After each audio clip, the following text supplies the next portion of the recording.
Hari ini kita membahas tentang demokrasi. Sebenarnya pembahasan tentang demokrasi ini sudah banyak sekali dilakukan oleh para pakar ya melalui berbagai seminar ataupun dalam kuliah politik. Jadi demokrasi ini merupakan sistem yang paling banyak dianut oleh banyak negara di dunia. Tetapi demokrasi itu juga banyak mengalami kita katakanlah kelemahan-kelemahan.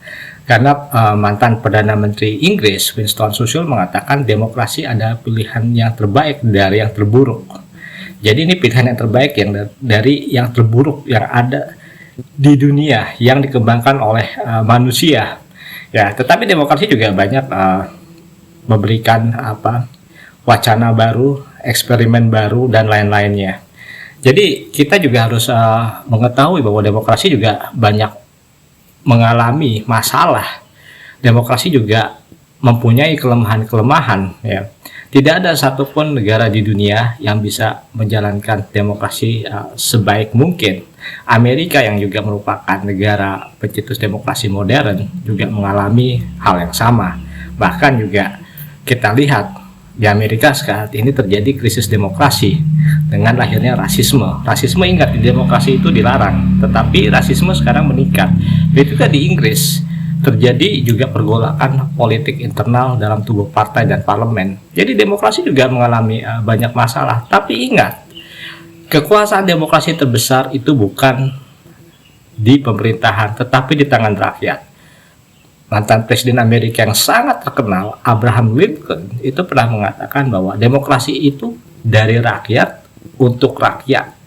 Ya, dari rakyat dan untuk rakyat. Jadi pemimpin itu hanya sekedar dipilih untuk menjalankan mandat rakyat. Nah, mandat rakyat ini kemudian disampaikan aspirasinya oleh partai-partai politik. Tetapi yang jadi kenyataan adalah jika sebuah negara yang memiliki kecerdasan rendah, maka partai politik itu akan merusak sistem demokrasi karena kemampuan intelektualnya tidak mampu. Di Amerika, sebelum orang menjadi politisi itu harus banyak pengalaman, baik dia sebagai pengusaha, sebagai seorang akademisi dan lain-lain, supaya mengerti arti konsep demokrasi dalam implementasinya di masyarakat. Jadi tidak mudah kita menjalankan sistem demokrasi karena sistem demokrasi memerlukan orang-orang yang cerdas, orang-orang yang punya hati nurani. Bahkan seperti di Amerika pun saat ini, yang para politisinya cerdas pun banyak terjadi konflik internal ya, karena pandangan-pandangan mereka itu berbeda. Jadi tidak mudah demokrasi, apalagi kalau politisinya juga intelektualnya kurang menjalankan demokrasi, maka yang ada adalah kehancuran. Karena kenapa?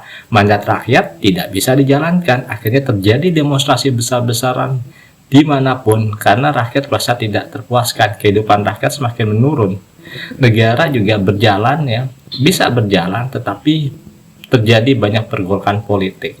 Jadi kesimpulannya adalah demokrasi membutuhkan orang-orang cerdas, baik di kalangan pemerintahan dan juga kalangan rakyat. Memerlukan kestabilan ekonomi, memerlukan kestabilan politik. Bahkan walaupun ekonominya stabil, politiknya stabil, demokrasi juga menyimpan banyak masalah.